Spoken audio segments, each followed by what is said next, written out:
Suicide. গোড়া ঠিক বলতো, একদম ঠিক বলতো গোড়া, যে ভালোবাসা একটা স্ক্যাম। ভালোবাসলেই মানুষকে ঠকতে হয়।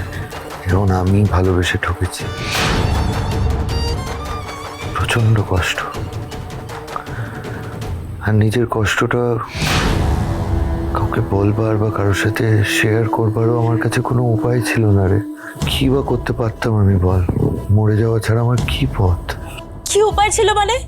তুই বলতেই পারতি সব সত্যিটা সবাইকে। কি প্রবলেম হতো? হ্যাঁ, আমার নিজেরই তো কেমন সবকিছু গুলিয়ে যাচ্ছিল।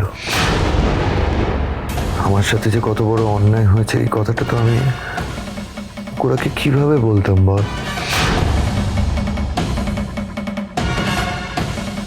কোন মুখে বলতাম বল?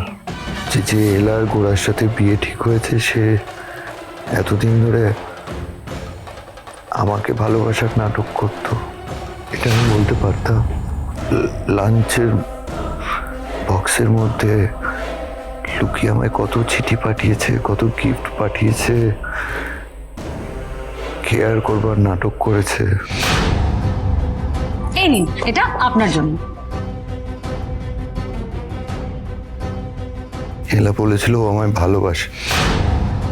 আমি আস্তে আস্তে ওর প্রতি দুর্বল হয়ে পড়েছিলাম। ভেবেছিলাম অভাবী গরিব মানুষের মেয়ে একবার ভালোবেসে প্রতারিত হয়েছে, আর ওকে ঠকতে দেবো না, সারা জীবনটা ওর সাথে কাটাবো। তো আসলে ভালোবাসতে গিয়ে আমি যে কখন আস্তে আস্তে ওর ফাঁদে পা দিয়েছে আমি বুঝতেই পারিনি গুনগুন। আমি এক মুহূর্তের জন্য ভাবতে পারিনি যে স্বয়ম্বরে গোড়ার মুখে ওর নামটা শুনে ও এলা আমাদের ভালোবাসার কথাটা একদম ভুলে গেল।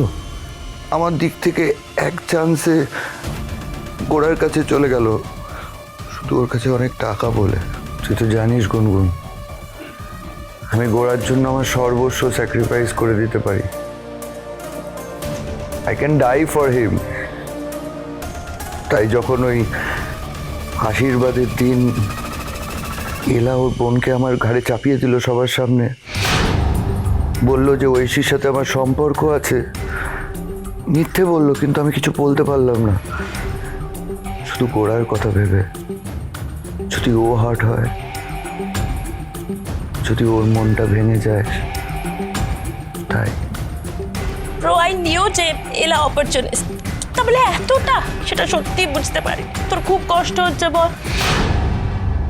এলা তো গোড়ার জীবনটা এভাবে নষ্ট করে দিল, বল। কিচ্ছু হবে না গোড়ার, ওকে প্রোটেক্ট করবার দায়িত্ব আমার। আমি ওকে নিজের জীবনের থেকেও বেশি ভালোবাসি গুনগুন। তুই শুধু আমায় একটা কথা দে, বল। এই বিষয়টা কাউকে বলবি না তুই, বাট গোড়াকেও বলবি না, আমার কথাটা আগে শোন। মিলন হবে কতদিনে? সোম থেকে রবি প্রতিদিন রাত 9:30টায় স্টার জলসায়।